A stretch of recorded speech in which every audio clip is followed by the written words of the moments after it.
Hello everyone, ghost bastards frozen empire এই মুভিটা মাত্র দেখে শেষ করলাম।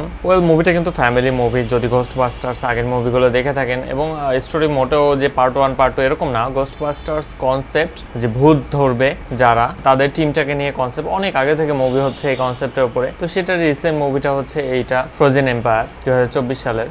কেন জানি আমার কাছে মুভিটা যথেষ্ট এনজয়েবল ছিল, অনেক ভাস্ট স্টোরি ছিল, বাট তারপরও আমার কাছে আগের মুভিটা যেটা আফটার লাইফ ছিল, ঘোস্ট বাস্টার্স আফটার লাইফ, ওটার চাইতে এটা একটু লো মনে হয়েছে, কিংবা বলা যায় এটার চাইতে আগেরটা একটু বেটার ছিল। এনিওয়ে ফিবি ক্যারেক্টারটা বেশ ভালো ছিল, প্লাস অন্য যে বাবা এবং অন্য বড় বড় কাস্টিং ছিল বেশ কয়েকটা।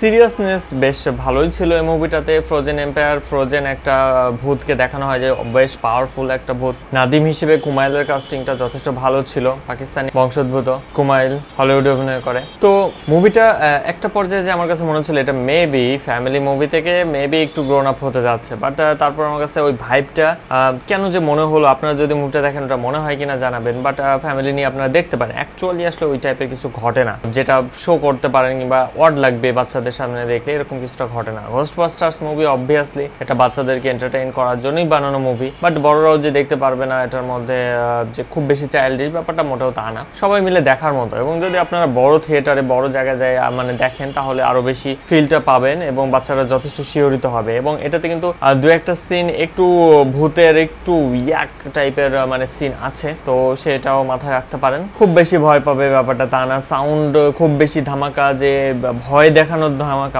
এখানে ধরে নেওয়া হয়েছে যে ঘোস্ট বাস্টার্স মুভিগুলো যারা অ্যাকচুয়ালি দেখছে আগের মুভিগুলো, তারা এটা দেখতে বসতেছে, এরকম একটা ফিল মনে হয় যে আপনাকে জাস্ট এটা ইন্ডিভিজুয়াল একটা মুভি হিসেবে ধাক্কা দিচ্ছে, ব্যাপারটা তা না। কিছু ক্যারেক্টার যেমন পুরনো ক্যারেক্টার আছে তারা আসছে, তো সব মিলাই মুভিটা যথেষ্ট ভালো, আপনারা এনজয় করবেন।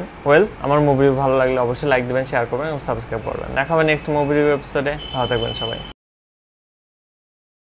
বাই।